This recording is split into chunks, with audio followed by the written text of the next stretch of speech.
सुप्रभात मेरे प्यारे विद्यार्थियों। हिंदी लेक्चर में आपका स्वागत है। आज हम देखेंगे व्याकरण और भाषा ज्ञान। कारक, उसमें देखेंगे कारक। रहस्य, ये लेसन में पीछे हम लोगों ने वर्कबुक के व्याकरण और भाषा ज्ञान लिखा नहीं है, वो आज हम लोग कंप्लीट करेंगे, लिखेंगे। कारक वर्कबुक में पेज नंबर 64, वर्कबुक के पेज नंबर 64 में जो एक्सरसाइज है हम लोग आज कंप्लीट करने वाले हैं।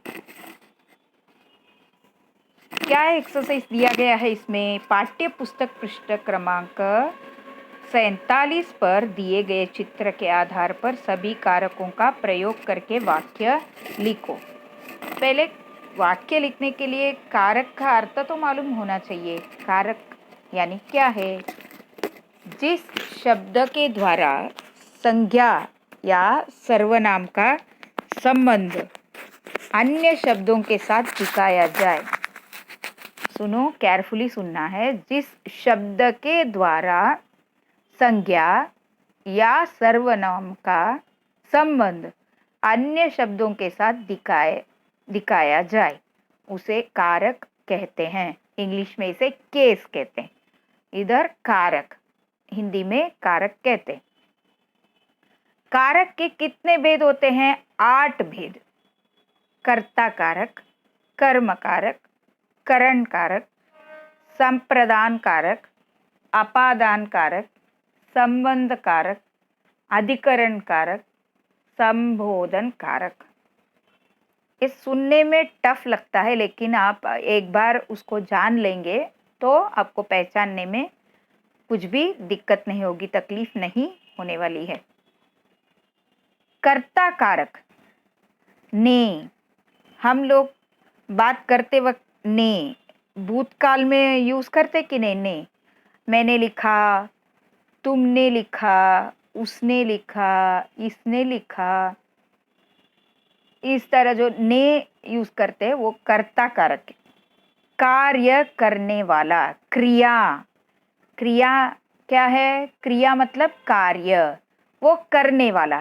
जैसे कनिष्का ने सावधानी से फोटो खींचे, जो ने है उसे कर्ता कारक कहते हैं। ने याद रखना है, कर्ता कारक क्या है? ने को क्या कहते हैं? कर्ता कारक। कनिष्का ने, वो भूतकाल में आता है। कनिष्क किसके साथ आता है?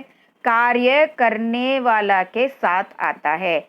अभी देखो, सुनो कि अब कारक क्या होता है? संज्ञा या सर्वनाम का संबंध अन्य शब्दों के साथ दिखाया जाए। जो शब्द संज्ञा या सर्वनाम का संबंध अन्य शब्दों के साथ करता है उसे कहते हैं कारक। कनिष्का ने सावधानी से फोटो खींचे, वो कर्ता कारक। ने क्या है इधर? कर्ता कारक।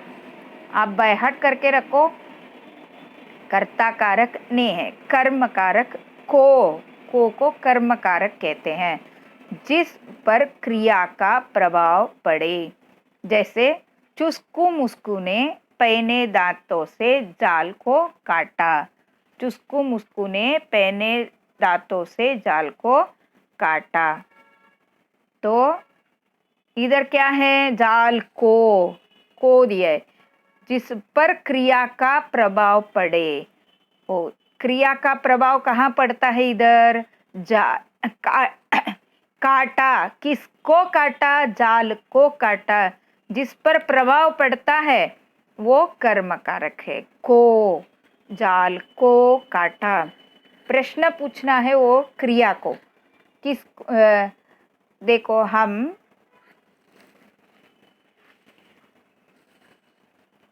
आम को काटा, हमने आम को काटा। किसको काटा? आम को काटा। तो जो आम है को है उधर कर्म कारक कहलाता है। करण कारक, जिसकी सहायता से क्रिया हो। करण कारक क्या है? से को करण कारक कहते हैं, जिसकी सहायता से क्रिया यानी कार्य हो। आर्यन साइकिल से नारायणपुर पहुंचा। मैं बस से मुंबई गया। वो जो से है ना, उसको क्या कहते हैं? करण कारक। संप्रदान कारक, के लिए। संप्रदान कारक में क्या आएगा? के लिए, जिसके लिए, उसके लिए, मेरे लिए। माँ के लिए, माँ के लिए मैंने किताब लाई। माँ के लिए मैंने खाना बनाया। जो के लिए है वो संप्रदान कारक है। जिसके लिए क्रिया की जाए, जैसे आदित्य ने भिखारी के लिए कंबल खरीदा। वो जो के लिए है संप्रदान कारक। कर्ता कारक, कर्म कारक, कर्ता कारक ने है, कर्म कारक को, करण कारक से, संप्रदान कारक के लिए। नेक्स्ट 4 भेद अभी हम लोग इधर देखेंगे। संप्रदान कारक अभी बताया, के लिए संप्रदान कारक है। अपादान कारक क्या है? से। अपादान कारक से। ये देखो, हम लोगों थोड़ा कंफ्यूज भी हो सकते हैं। करण कारक में भी से है। जिसकी सहायता से क्रिया हो वो से करण कारक होता है। अपादान कारक में जिससे किसी वस्तु के दूर हटने या अलग होने का बोध हो। देखो, गंगा हिमालय से निकलती है। कलम दफ्तर से नीचे गिरी। इस तरह वस्तु अलग होता है उधर। गंगा हिमालय से अलग होकर उधर से निकलती है, वो अपादान कारक है। करण कारक में जिसकी सहायता से क्रिया होता है वो करण कारक है। इधर अपादान कारक में जिससे किसी वस्तु के दूर हटने या अलग होने का बोध हो उसे करण कारक कहते हैं, अपादान कारक कहते हैं। संबंध कारक, का, की, के। ये देखते ही आपको मालूम पड़ जाएगा, का, की, के हमेशा संबंध बताते हैं। संज्ञा या किसी अन्य संज्ञा से संबंध प्रकट हो। जैसे बीरबल अकबर के नवरत्नों में से एक थे। करण का भाई अर्जुन है। और देखो, मैं कमल की बहन हूँ। तो इस तरह का, के, की है ना, संज्ञा का किसी अन्य संज्ञा से संबंध प्रकट होता है। तीनों को याद रखने का है। का, के, की संबंध कारक है। का, के, की संबंध कारक। ने कर्ता कारक, को कर्म कारक, से करण कारक। से सहायता से, जिसकी सहायता से क्रिया होती है वो करण कारक है। संप्रदान कारक के लिए। अपादान कारक है ना से, इधर से जिससे किसी वस्तु से दूर हटने का बोध होता है तो वो अपादान कारक। संबंध कारक, का, की, के। अधिकरण कारक, में, पर। जिस शब्द से क्रिया के स्थान का बोध हो। ऐसंबा गांव के बीच में एक नाला बहता था। नाले पर पुल बनाना होगा। तो जो में और पर अधिकरण कारक होता है। संबोधन कारक, अरे संबोधन मतलब क्या है? संबोधित करना, बुलाना। अरे अजी है, हो, ओ, ऐसा। अरे सुनते क्या, ऐसे पूछते हैं। ये वो क्या है? बुलाते हैं, उधर संबोधन करते हैं। शब्द के जिस रूप से किसी को बुलाया जाए या संबोधित किया जाए, जैसे अरे तू कहाँ चला गया था, इस तरह के कारक को संबोधन कारक कहते हैं। अभी हम लोग जो पाठ्य पुस्तक के 47 पेज में जो चित्र दिए गए हैं उसके आधार पर सभी कारकों का प्रयोग करके वाक्य बनाएंगे। इधर देखो, मछुआरा जाल फेंक रहा था। मछुआरा जाल फेंक रहा था। क्या कारक है वो? कर्ता कारक। एक स्त्री नारियल इकट्ठा कर रही है, कर्म कारक। और नाविक चप्पू से नाव चला रहा है, करण कारक। चप्पू से इधर क्या है? करण कारक। सहायता से, जिसकी सहायता से क्रिया होता है, किसकी सहायता से? चप्पू की सहायता से नाव चला रहा है, इसके लिए करण कारक है। एक लड़का पेड़ से नारियल तोड़ रहा है। वो क्या होता है? पेड़ से नारियल अलग होने वाला है अभी। वो क्या कारक, किस कारक में आएगा? वो अपादान कारक, जिससे किसी वस्तु के दूर हटता है। पेड़ से नारियल दूर हटता है, इसके लिए वो अपादान कारक है। लड़की मछलियों के लिए दाना डाल रही है। के लिए संप्रदान कारक है। के लिए क्या है? संप्रदान कारक। एक व्यक्ति पेड़ पर चढ़ रहा है। एक व्यक्ति पेड़ पर पर और में अधिकरण कारक में आता है। स्त्री टोकरी में नारियल खा रही है। टोकरी में वो क्या है? अधिकरण कारक में, और पर दोनों भी अधिकरण कारक में आएगा। लड़का अपनी माँ को नारियल दे रहा है। संबंध कारक। अपनी माँ, का, के, की, तीनों भी क्या आएगा? संबंध कारक में आएगा। अपने माँ को नारियल दे रहा है। आया समझ में? ये सेंटेंसेस आप लोग वर्कबुक में दिया गया, पेज नंबर 64 और 65 दोनों मिला के 8 सेंटेंसेस है। 8 सेंटेंसेस आपको लिखना है। हम लोग अभी नेक्स्ट एक्सरसाइज करेंगे।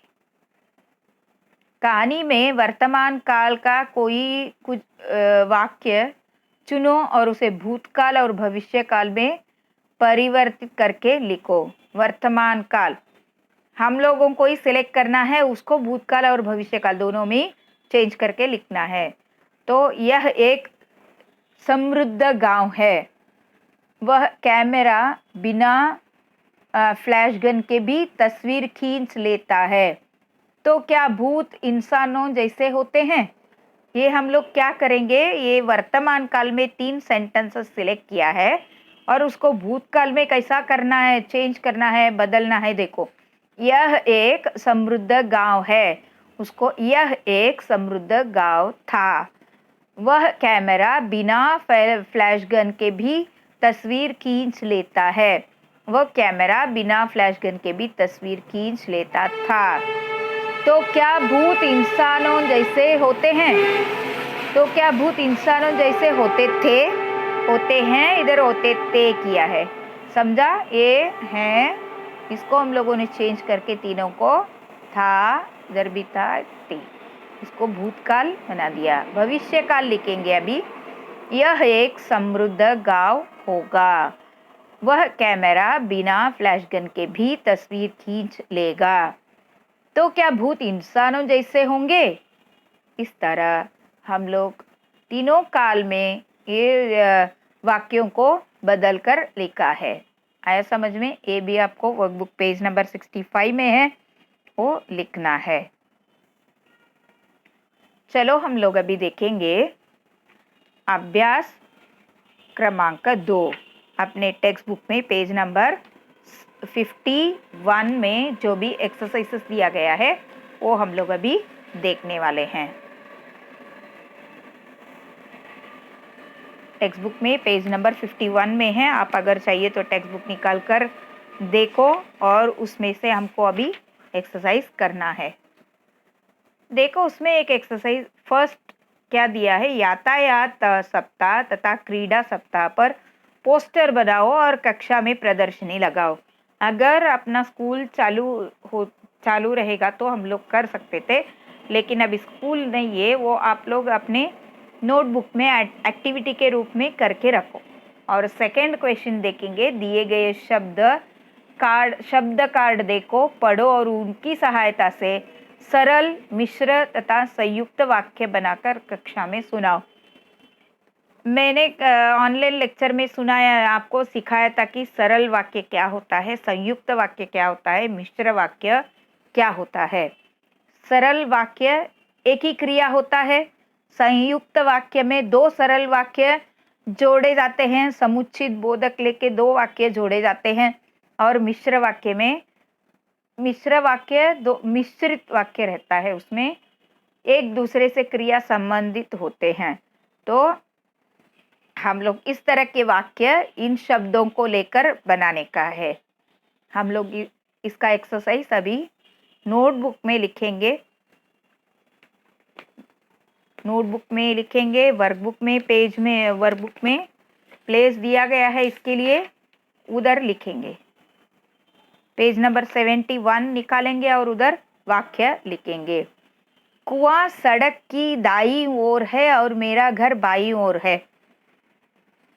देखो ये जो वाक्य है इसको और से जोड़ा गया है। ये एक सरल वाक्य, एक दूसरा सरल वाक्य, सॉरी, ये देखो और शब्द से ये दो वाक्य जोड़े गए हैं। ये एक वाक्य है और दूसरा वाक्य। कुआं सड़क की दाईं ओर है, मेरा घर बाईं ओर है। दोनों को जोड़ा है। कैसे? और बीच में और लिखकर जोड़ा है। इसके लिए क्या हो गया? अभी संयुक्त वाक्य हो गया। भारत राष्ट्रीय एकात्मता का उत्तम उदाहरण है। इसमें एक ही क्रिया है। भारत राष्ट्रीय एकात्मता का उत्तम उदाहरण है, तो एक सरल वाक्य है। गुरुजी ने कहा कि आज उनका स्वास्थ्य अच्छा नहीं है। ये मिश्र वाक्य हो गया। संयुक्त वाक्य किसे कहते हैं? दो वाक्यों को जोड़ा जाता है, उसे संयुक्त वाक्य कहते हैं। मिश्र वाक्य किसे कहते हैं? एक वाक्य दूसरे से इशारा करता है, जोड़ा जाता है, उसे मिश्र वाक्य कहते हैं। गुरुजी ने कहा कि आज उनका स्वास्थ्य अच्छा नहीं है। गुरुजी ने कहा, क्या कहा? इससे जोड़ा गया, स्वास्थ्य अच्छा नहीं है, वो मिश्र वाक्य हो गया। पानी बरसना बंद हो गया है, ये सरल वाक्य, एक ही क्रिया है उसमें, बंद हो गया। नेक्स्ट, फिफ्थ वन, यह वही देश है जिसके निवासी सबसे प्रेम करते हैं, ये मिश्र वाक्य। यह वही देश है, उसका संबंध दूसरे वाक्य के साथ है। क्या देश है वो? निवासी सबसे प्रेम करते हैं, इसके लिए हो गया मिश्र वाक्य। अभी नेक्स्ट एक्सरसाइज करने वाले हैं। ये देखो टेक्स्ट बुक में ये वाक्य, ये जो एक पिक्चर दिया गया है, रमेश पुस्तक पढ़ता है, एक सेंटेंस है, एक वाक्य है। इस वाक्य को सभी काल में परिवर्तित करके भेदों सहित बताओ और लिखो। सभी काल क्या क्या है? पूर्ण वर्तमान, सामान्य वर्तमान, अपूर्ण वर्तमान, वर्तमान काल, पूर्ण वर्तमान काल, सामान्य वर्तमान काल, अपूर्ण वर्तमान काल। भूतकाल में भी वैसा ही दिखाना है, सामान्य भूतकाल, अपूर्ण भूतकाल, भविष्यकाल, भविष्यत काल ही होता है। तो हम लोग ये वाक्य कैसे हम लोग लिखने वाले हैं, देखो अभी लिखेंगे। वर्तमान काल, क्रिया के जिस रूप से यह ज्ञात हो कि कार्य अभी हो रहा है अर्थात चल रहा है, उसे वर्तमान काल कहते हैं। सामान्य वर्तमान अभी लिखेंगे। रमेश पुस्तक पढ़ता है, देखो एक ही सेंटेंस है, उसे ही हम लोग चेंज करते जाएंगे। सामान्य वर्तमान, रमेश पुस्तक पढ़ता है, वो सिंपल प्रेजेंट टेंस, रमेश पुस्तक पढ़ता है। अपूर्ण वर्तमान काल, उसे कंटिन्यूअस टेंस, रमेश पुस्तक पढ़ रहा है, कंप्लीट नहीं हुआ है ना, अपूर्ण है ना, वो कार्य अभी चल रहा है, कर रहा है, इसके लिए उसको क्या कहते हैं? अपूर्ण वर्तमान काल। रमेश पुस्तक पढ़ रहा है। भूतकाल, जहाँ बीते हुए समय में किसी कार्य के होने का बोध होता है, उसे भूतकाल कहते हैं। सामान्य भूतकाल, रमेश पुस्तक पढ़ता था, रमेश पुस्तक पढ़ रहा था, अपूर्ण भूतकाल, पढ़ता था हो गया, रमेश पुस्तक पढ़ रहा था। जब तुम गए तब रमेश क्या कर रहा था? पुस्तक पढ़ रहा था, वो अपूर्ण था, पूर्ण हुआ नहीं था, पढ़ ही रहा था, इसके लिए वो अपूर्ण भूतकाल। भविष्यत काल, क्रिया के जिस रूप से आने वाले समय में किसी कार्य के करने या होने का बोध होता है उसे भविष्य काल कहते हैं। रमेश पुस्तक पढ़ेगा। रमेश पुस्तक पढ़ेगा, भविष्य में पढ़ने वाला है, अभी तक पढ़ा नहीं है, अभी पढ़ भी नहीं रहा है, पढ़ता था नहीं, अभी पढ़ेगा, भविष्य में पढ़ने वाला है। इसको ही कहते हैं भविष्य काल, आगे जाके पढ़ने वाला है। रमेश पुस्तक पढ़ेगा। इस तरह एक ही वाक्य को हम लोगों ने वर्तमान काल में भी लिखा, सामान्य वर्तमान काल में लिखा, अपूर्ण वर्तमान काल में लिखा, भूतकाल में सामान्य भूतकाल, अपूर्ण भूतकाल, भविष्य काल में भी लिखा। आप वर्कबुक में कंप्लीट करो। बाकी एक्सरसाइज के साथ अगले लेक्चर में मिलेंगे। लिखो, वर्कबुक कंप्लीट करो, व्याकरण अपने नोटबुक में लिख के रखो। धन्यवाद।